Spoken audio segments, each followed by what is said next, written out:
This is Coffee, Country, and Cody. Well, welcome to it. Here we go from the Acuff House living room. It's the Simply Superior studio. Sits here on the Grand Ole Opry Plaza. And the sun is coming up. Charlie Matos and Kelly Sutton by my side here. Hello. Lexi Carter is in. Annie Nye. Have we heard from Annie Nye in Italy? We got an update recently? I saw a post, and it looked like she was having fun. I told you guys she's not coming back. So one-way ticket, you think? I truly think she's saying ciao Bella, and she's staying right there. Lexi Carter, studio director today, and rock solid Jeff Roberts is in master control. CircleCountry.com or your favorite streaming platform. When you get there, you can link to it. I've lived vicariously through her Instagram reels and stories. Yes. And so let me tell you what you were doing 40 years ago today. Oh. Okay, I know where I was. Okay. Yep. I was in Miami. And you were probably going to see Back to the Future. Because this was the premiere. Yeah. 40 years ago today. 45 years ago today, you were going to the movies to see Honeysuckle Rose with Willie Nelson. I wasn't, but yeah. Nor was I, but somebody was. Yeah. Well, Will, you know, he was there. He was romancing Diane Cannon and Amy Irving. Same time. Yeah. Two women? Trying to love two women like a ball and chain. That's not smart. Somebody told me one time. William Lee Golden sang it. Well, it is coming up on the 4th of July. I've got a lot of things to talk about. We're celebrating here in Nashville. I'll give you a rundown of what you can expect there. And you're hosting. I'm hosting. Yes, you are. Yeah, I'll be down there. It's going to be a good time, had by all. An update on Connie Francis. Now, you know, she's gone viral with one of her songs that she recorded 60 plus years ago, but she was hospitalized. So I'm going to get you an update on how she's doing. Video from California that it happens almost every year, but man, it is just incredible to watch. It's a fireworks warehouse that caught on fire, and they were above it with a helicopter when it just went absolutely sky high. So video that you don't want to miss. And Luke Combs' Get Ready With Me from the Bus video that also is inspirational, to say the very least. Plus Kelsey and Marin collaboration together. We don't know, maybe.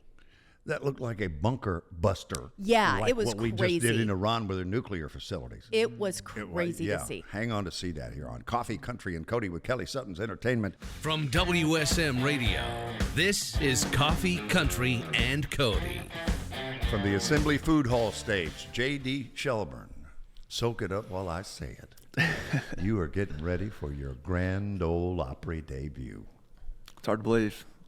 Wow, I'm speechless. And we preface it with a visit to the Assembly Food Hall stage, wood from the Ryman Auditorium in the 50s. That is the same wood you will stand in when you make your Grand Ole Opry debut. So this is like practice. Yeah, this pressure's on. I'm nervous. I know how much this means to you. We are so, as I said, you know, as a fellow who spent his formative years in Kentucky, I'm proud for you and I'm proud of you because we have followed you in this journey. And long time. Yeah. So what year did you start? So I was in college. I grew up in Taylorsville. Didn't play any music growing up. That's in Kentucky. Taylorsville, Kentucky. And discovered guitar in college. I was going to UK back in 2000 in Lexington in 2002. My grandmother passed away. Came home for her funeral. Found a guitar in her house, and I was home for about a week. And I remember the guitar as a kid because my uncle, she bought it from my Uncle Tommy, and he just never took interest in it, so it sat in her house for years, and I just remember seeing it. And so kind of a light bulb went off, took it back to college and started playing in my dorm room, and then we moved to a little apartment on campus, and that guitar would follow me, and I would just play, and got enough courage to play some little shows out, little coffee shops in Lexington, and was kind of enjoying it. And Lexington wasn't really a great bed for live music. There was a few country clubs in Lexington, but most of them had house bands, and so it was hard to get in. So started going to Louisville, built my fan base in Louisville on the weekends, and moved here after college. Graduated college in 2007, moved here in 2008, and have just built my own ship for 17 years doing this. Played over 3,000 shows, and Opry's always been in the back of my mind. You know, it's been my number one goal since moving here. I didn't think I'd ever get the call, but I've been real close, you know, like playing shows for Old Red and stuff for WSM through the years, and I'm like, maybe one day and then I'd open for Steve Wariner one day. Well, you'll get there. And then I got to record with the Oakers boys, and Joe told me one time, persistence wins, buddy. We're going to help do everything we can to get there. Then Joe passed away, and Then met Randy Travis a few times. So I've had all these little small connections, through you guys, and here we are. It's Well, crazy. one of the first times I remember having you in, you were the cover boy for the Kentucky Travel Guide. Tourism Guide 2020. Yeah. It was in 2020. It's about 5 years. When Man. tourism was no such thing. I still Yeah, got that good worked out press. well. Yeah, right. I got on the cover in January, and then tourism came to a screeching halt in March, and it's like, but I was able to, book a lot of shows the years after because, fairs were calling me a couple years, a couple months after, the new year started. But it's been a fun journey from the tobacco farm in Taylorsville to the Grand Ole Opry stage Saturday night. I mean, How'd you get your daddy off the farm? unbelievable. He's in studio with us this morning. He's already guilt tripped me and said he should be doing hay this morning, but he's off the farm. Mom and him came down last night, and Dad told me years ago if I ever make the Grand Ole Opry, they're going to come down a week before. Well, they didn't quite make it a week. They made it a couple of days before, so I'll cut him some slack. Close enough. I was looking back through my emails. 2016 was your first visit with us. You had played the Capitol Theater on one of our WSM road shows. Sure did. And I think, was it Hometown was the song that was out at the time? I framed that poster. That poster's hanging in my house Yeah. from the Capitol Theater. Yeah. So they say it's a 10-year town. So it's been sure 9. So it's not bad. That's not bad, yeah. Gosh, and I remember we met years ago when I was still doing TV in other places. Yep. And I just feel like you're one of those people everyone in town knew and was rooting for. Yeah. And then when I was at the Opry, you showed up the other night. Yeah. And you told me, you said, they just asked me to make my debut. And Gina was standing beside me, and I said, JD just told me he's going to make his debut. And she goes, we have been rooting for him for so long. We've just been trying to find the right time. Yeah. So I hope you know and you feel the love that this entire town really has for you. It's feel not it. just a fluke thing. Everyone has been rooting for you for years. Appreciate it. I know. It's a lot, isn't it? It is. It's just overwhelmed with gratitude.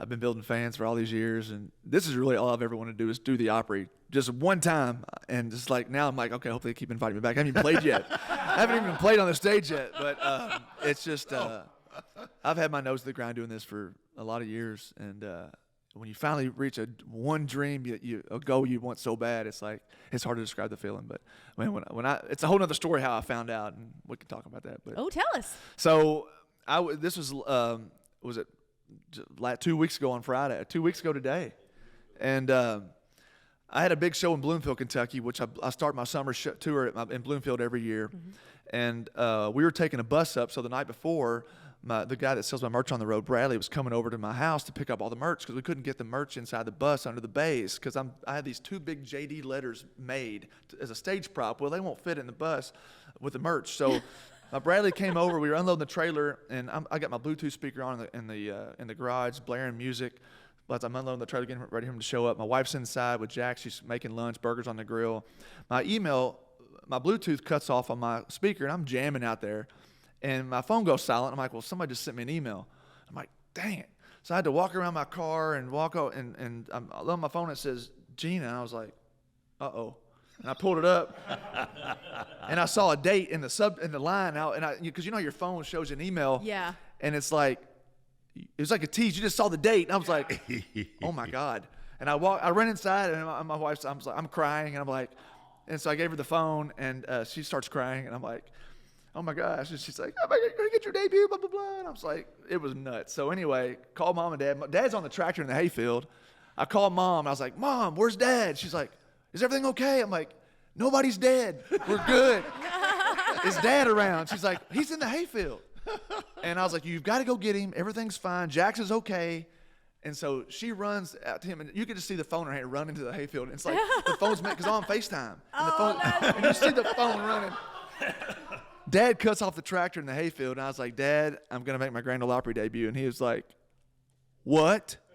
And so it was a cool moment. And then 2 hours later, we forget the burgers are still on the grill. Oh, no. Yeah, I told Gina, obviously I wrote back, I was like, yes.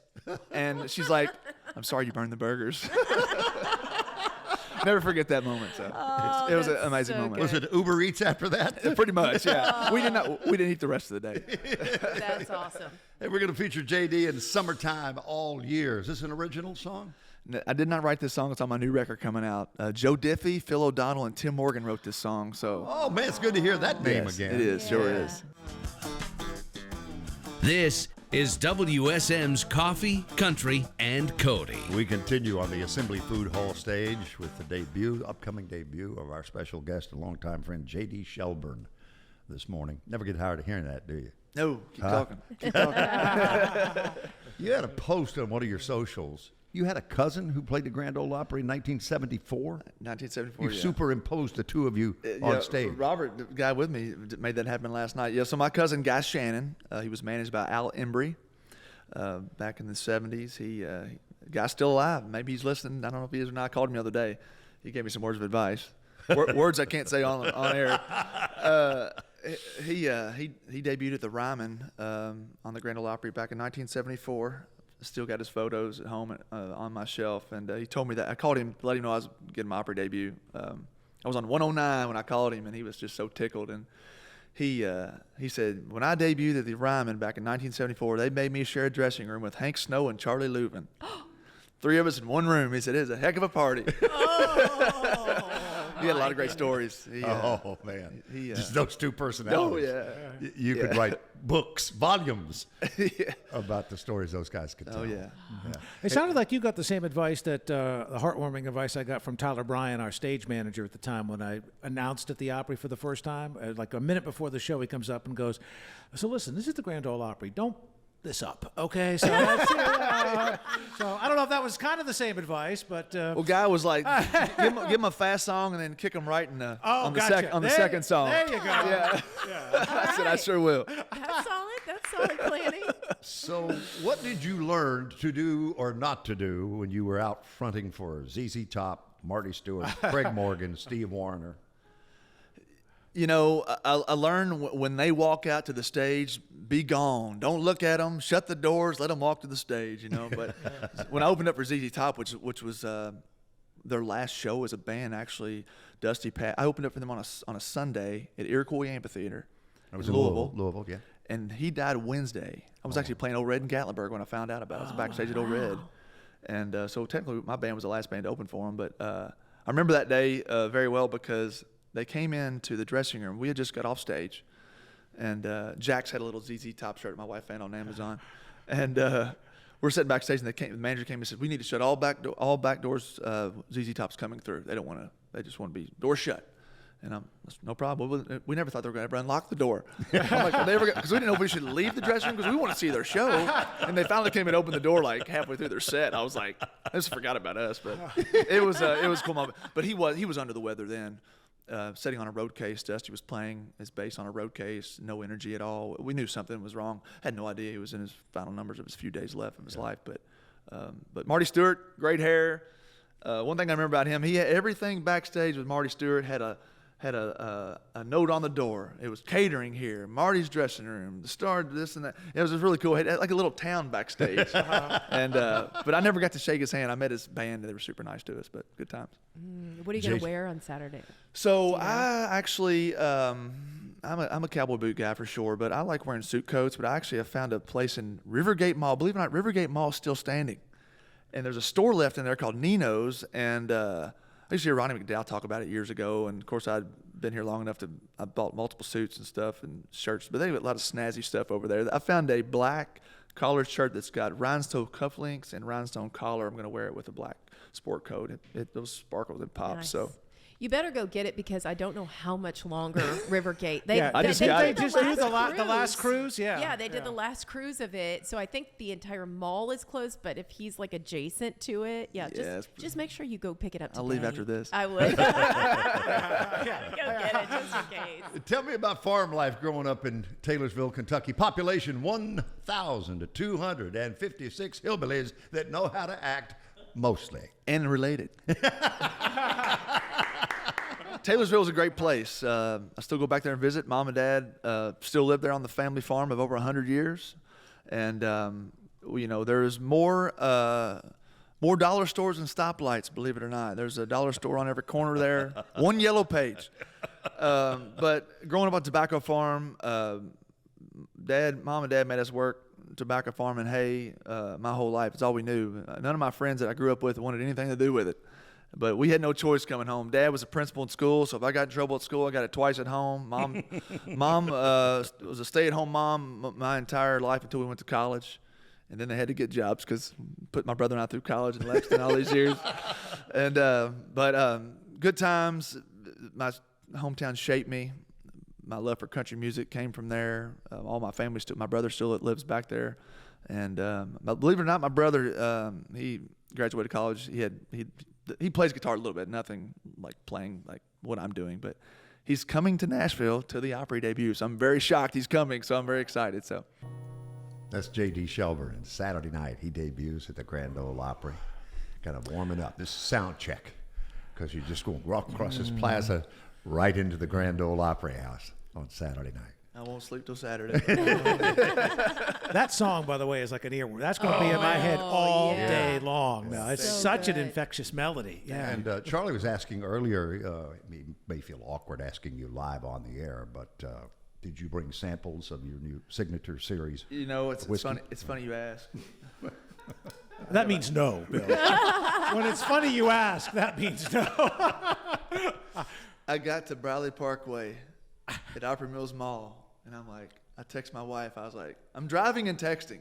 You're not going to believe this. But with all this going on, I forgot to bring a bottle of bourbon to WSM. And she called me. She said, what?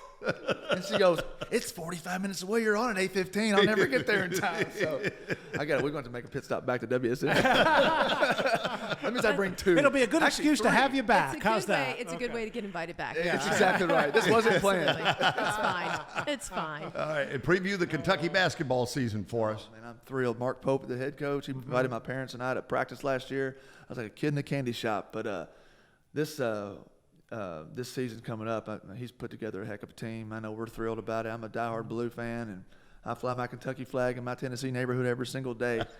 And HOA hadn't sent me a letter yet. But I'm real proud of Mark Pope. He has kind of brought the life back into the fans of what the names mean across the chest rather than the back. And so really excited what Kentucky basketball is going to be. And football's coming up. I don't really know what to expect in football, but I'm hoping something good comes of it. But basketball is man, I took mom and dad as a gift to this is a funny story. Took mom and dad to the Sweet 16. We went up to Indianapolis to see them play Tennessee. And it cost me a pretty penny to take my parents. Yeah. I said, I want my parents to do no walking. I want them to have food at their beck and call. We got a suite at Lucas Oil. Tennessee beats the tar out of us. And I was walking to my car that day thinking, I just spent all this money on those tickets. Tennessee just whipped us. And still to this day, the guy that is supposed to send me the invoice has not. Oh, good.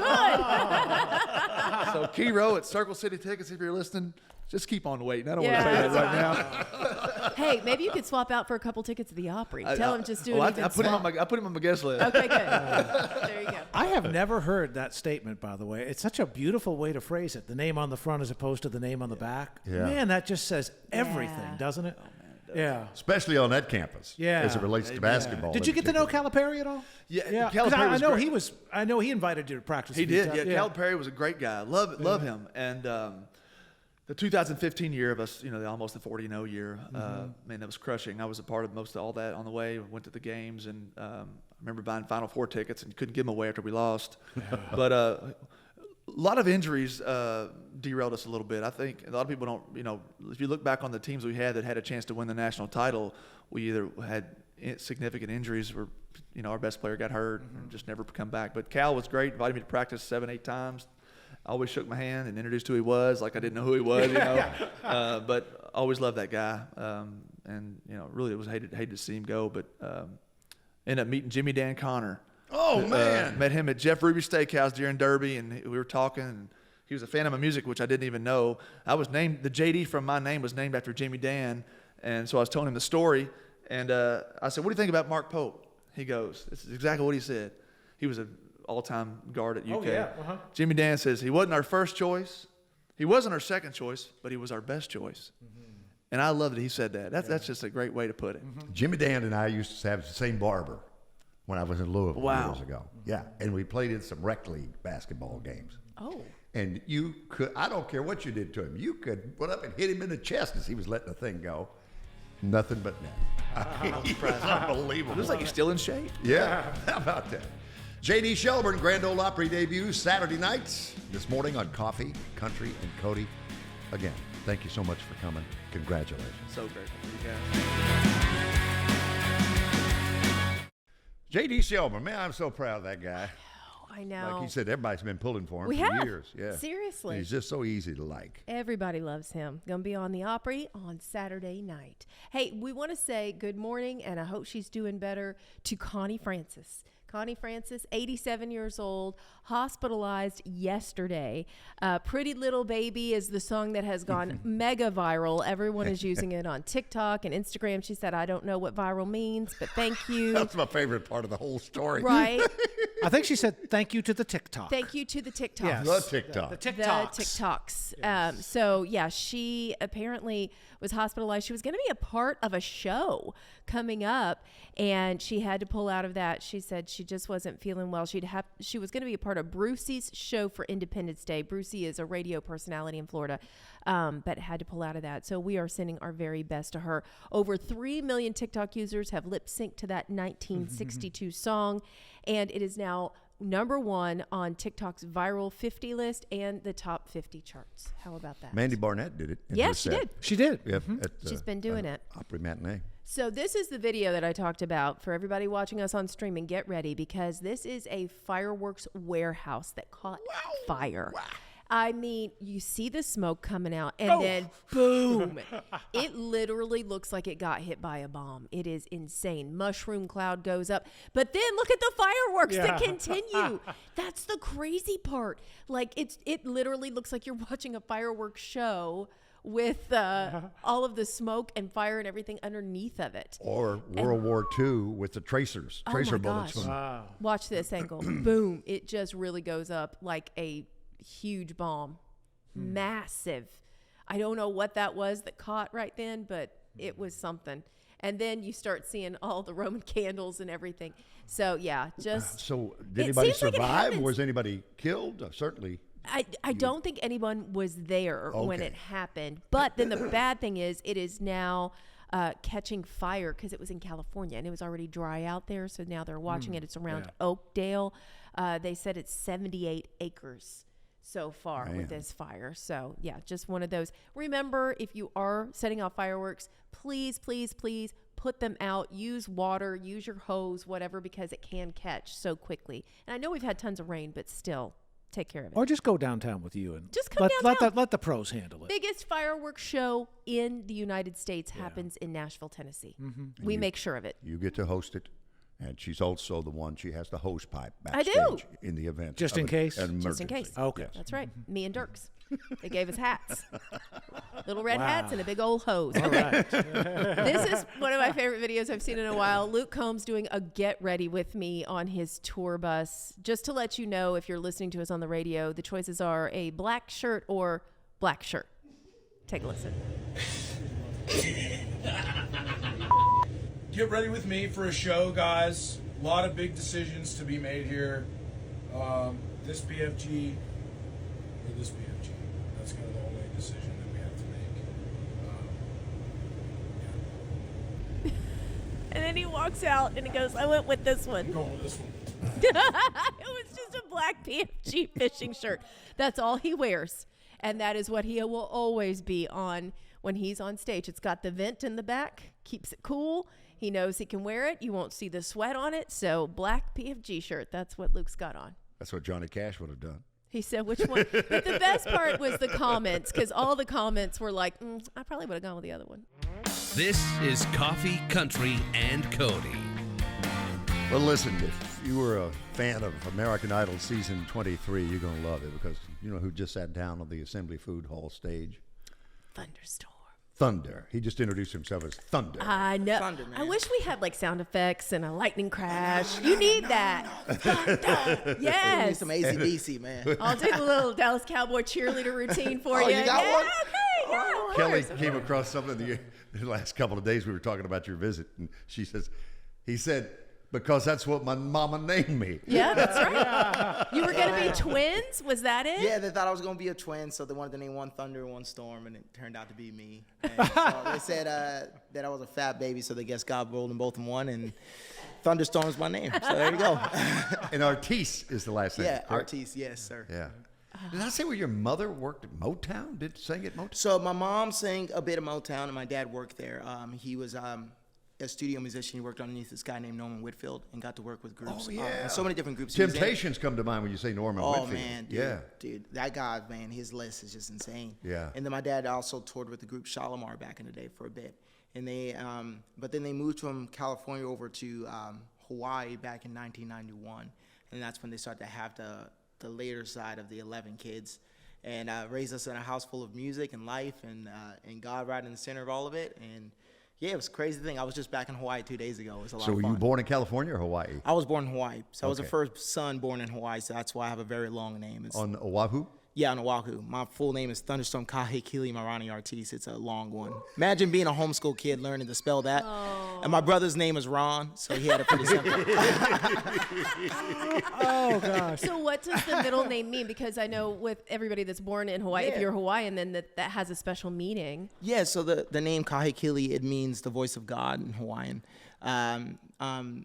The story goes a little bit like the nurse that was in the hospital when I was born was looking for a confirmation if God was real or existed. And my mom said that I spoke when I was only a few days old and said mama or something. And so that was her confirmation. And so they gave me that name, Kahekili, which is also the chief of Maui, who's the father of King Kamehameha, who's a huge part of Hawaii Yeah. history.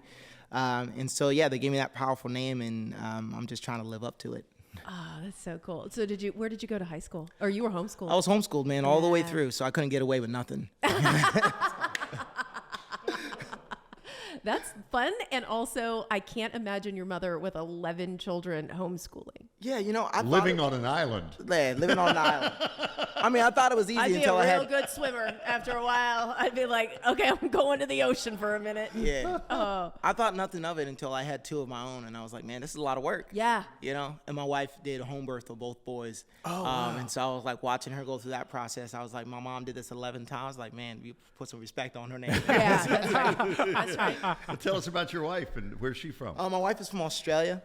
She's also a singer as well, so we sing together sometimes for some of my shows, which is really fun. And yeah, we met and got married after 4 months of knowing each other. So just normal relationship, you know what I mean? No big deal. Got engaged right top of COVID. She got the second to last flight out of Australia before they closed the borders to move over to the U.S. and to, you know, send a life out with me. And so I'm just blessed that she thought that I was worth it to chase. And So where'd you meet her? yeah, we met in Hawaii at a concert. She saw me on stage and just felt like, she said she felt like the Lord told her that's supposed to be your husband. And then she came up and she told me that. No, she didn't. I would have ran the other way. Bold, very bold. No. She's She telling did the me. other thing. She got to know my mom and my sisters, and then they kind of shifted and made it all happen. So Nice. there was a plot. is It was what a you're- plot. I showed up to a movie night, and she was there with all my sisters and everybody, and I was like, okay, something's going on. But I tell you what, though, if early in a relationship, if you made it through 2020 strong, the rest of your life is set. Because I mean, that's a lot of together time, Yeah. and it's either going to work or not, and you find out really fast. Yeah, and I think that's been the inspiration between a lot of the songs that I'm singing as well, because we did have the peaks and valleys of relationship in these 5 years of being married, and like it's such a beautiful thing because though we got married after 4 months of knowing each other, COVID was kind of like a pressure cooker. Yeah. Like you really get to know somebody. You know what I mean? I got to know. She told me she didn't mind me playing video games. And I do my first 8-hour stint because of COVID, and I heard something different. But even more on a serious note, man, we started to live by this phrase, which is falling in love is easy, but staying in love is a choice you have to make every single day. And that's what we've kind of learned in our 5 years of marriage. And then when we brought kids into the picture, we start to learn just how important it is, to make sure to have God as a foundation in the center. Because it's like, man, without him, like we're just kind of, lost sheep drifting out here. It's funny you say that too. I mean, there weren't many great things to come out of 2020, but we ate more meals together as a family. We prayed more at the table as a family than we probably ever had before. So it's interesting you say that because I found kind of that same thing in that year as well. Yeah. Well, Thunder is here. Those of you who watched American Idol season 23, Into Your Life in the Living Room, he came. But before that, you were actually on season 18 of The Voice. Yeah, but we weren't supposed to talk about that while I was Yeah, no, I met my wife doing that. You did? Yeah. Okay, so the crazy thing is when we were talking backstage, you said, yeah, okay, so American Idol had called me several times. And that's kind of how it's happening now. They're seeking people out to audition. And you turned them down multiple times. Yeah, I did because there's multiple sides of that. One, I was like, I'm not going to be on another reality show unless it's Survivor, because I just thought that was a great show. But also, you know, I kind of being on The Voice and making to the finale as top 3 on that, like I kind of felt like at first that me going on another show like this would be taking an opportunity away from somebody else who really needed it. And that was kind of my mentality that was kind of holding me back. But then I kind of realized that, you know, that I had something really special that was different than what I did on The Voice to offer, and that there was people out there that maybe didn't hear me before that needed to hear that. And so getting to step into that and getting the confirmation and getting to, you know, build a bond and build a family like the show that we're doing in Franklin, you know, getting to reconnect with all of these artists are just really good friends of mine that have become brothers and sisters. And I wouldn't have had that experience. I wouldn't have had the chance to meet Carrie, Luco, Lionel, or Jelly Roll if it wasn't for that.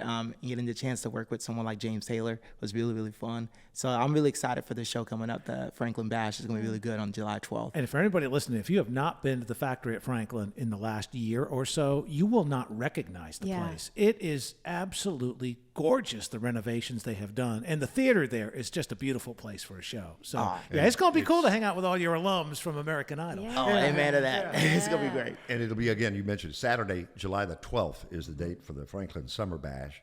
Liberty Hall is the specific venue at the factory at Franklin that you'll be performing. And so have you stayed in touch with these folks? Or? Oh, 100%, man. We've got about 3-4 different group chats. You know, we have the group chats with the folks that I really love, and then group chats with some of the folks that I kind of tolerate. That's funny. My family is much the same way, Thunder. There's a little truth in it. So here's a question, because Maddie Pruitt is so very close to us. She's Eagleville. So did you automatically have that connection? Because you were here when you auditioned. You've been here for a couple years already in Nashville. Yeah. I didn't know Maddie going into it, but getting to work with her and meet her, man, what a talented, I think she's 17 now, what a talented artist she is, man. Her voice just has so much character to it and such a uniqueness to it as well. So getting to watch her do each performance is really special. So yeah, I've got to connect with her and her family. She came over to my house not too long ago, and we all kind of sang some songs together. So I'm really excited to hear her sing on the 12th. It's going to be really fun. And but one of my favorites was 3 guys was just Philo. He's like a brother to me. Che from the UK. It was really fun. My funniest story with him is he's a big Arsenal fan. So during American Idol and backstage, I went down to this spot and spent $100 on a jersey for Liverpool, which is like their rival team. That's what I'm talking about right there. You know, and he wouldn't even hug me afterwards. I don't know why, but I love him, man. And then Slater Nelly, man. Slater, man, that dude is such a talent, and he's going to go such a long way. Getting to work with him and meet with him and just be with him was such a fun thing. That's cool. Very cool. Well, Thunder is here. Thunder Artis on Coffee, Country, and Cody, all over the world on WSM Radio and Circle Country Television. Did you design your own logo there? I had a friend design it. Okay. Yeah, if I did, it would have been weird. Kind of got that Elvis TCB thing going. A little Ooh, bit. Yeah, with that lightning in the I'm gonna take that. I'm gonna put that in my Instagram handle. Tell us about a song called "I Just Want You to Know" that we're going to feature first. Yeah, so this song, "I Just Want You to Know," man, is a song that I wrote. It's a message to my beautiful wife. It's just because, you know, when I'm traveling and I'm touring, I'm doing all these different things, my wife does a whole lot with holding this family together. And it's some things that I see and a lot of things that I don't. But just wanted to let her know that she doesn't have to go through all of that alone, that I'm here if she needs me, and that I'm here for the rest of the long ride. And so it's for anyone out there, man, that's kind of working, it feels like they're working and putting all the work when no one's watching, that, hey, just want you to let you know that I'm here and we love you and we see you. More Coffee, Country, and Cody is on WSM. Most recently, season 23, American Idol. Our special guest on the Assembly Food Hall stage, Thunder Artis, is in the house. See if I got this right. 5 boys, 5 girls, other than you. You make 11. Yeah. All right. Names: Stephanie, Victor. Yeah. So far, so good. So far, so good. Yeah. Praise Jesus. Yeah. Spirit. Yep. Ron. Yeah. Ron's the best, man. Ron's the best. Did they just get bored with Ron? Well, Ron was your father's name, right? Yeah, Ron's my father's name, so he's named after the legend in the family. Okay. Stephen? Stevan, yeah. Stevan? Okay. Kailua? Yep. Martis, America, and Artis. Yep. That's all of us right there. So Artis? Artis. Artis. Oh, I Yeah. love that. Yeah. Please tell me that he's like an artist or he sings or something. So it's actually my youngest sister. Okay. And her name is really fun. It was to solve a family argument because on the East Coast we pronounce our last name Artis, West Coast is Artis. And so my father was like, for the last kid, it's gonna be Artis. But yeah, she's a dancer. She does. She's the one in the family that actually does hula. So she does a lot of the Hawaiian culture stuff, and she's also an artist. And she just moved from Hawaii over to Oregon to live with my sister over there for a bit. So please tell me that Praise Jesus is a worship leader or a preacher somewhere. Oh, bro, she's the shortest in the family, but a firecracker, bro, man. She's like, don't call me PJ. That's fighting words, man. You gotta say her full name. Oh man, she's got the faith for sure, man. She's on fire. So you mentioned just left the island. I'm curious. So I grew up in Rhode Island, so very small state. So I'm used to small. But when do you realize that? It's obviously beautiful where you grew up. I mean, it's paradise in many respects. But when do you realize that no matter how many times I keep driving, I'm just going to end up right where I started, right? It's about a 2-hour circle, and there's nowhere else to go, right? Yeah, pretty much. Do you ever feel island locked, or is that a real thing? I mean, it can be a thing for sure. I mean, Hawaii is just so beautiful, and it's more so the people that kind of really keep you there, which is really awesome. I mean, like, of course, it's paradise. It's an expensive paradise. But I didn't travel from Hawaii until I was 18. The first place I went to was Germany for like 6 weeks. Oh, wow. And I was like, wow, there is more than my little rock. Yeah. But I tell you what, man, every time I go back, I'm just like, why did I leave? It's such a beautiful place, and the people are just so special, and what they value is so important, which is family. And that's just a gorgeous thing. But yeah, there is a point where in my career, at least, I was like, man, it's hard to make it as an artist staying in Hawaii. So like, I've got to move. And so first I moved to Oregon, and I moved there top of COVID. So that was a crazy time. And then I finally made my way here to Nashville, and it's been just a godsend and a beautiful thing. And then when you make a lot of money and are very successful, then you move to Hawaii.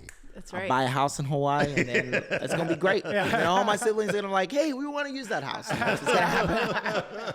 I was there 2 summers ago. I could stay for a very, very, very long time and not feel like I was tight. You grew up in Honolulu, or where on? Yeah, so on the North Shore of Honolulu. Okay. So it's a little town called Haleiwa.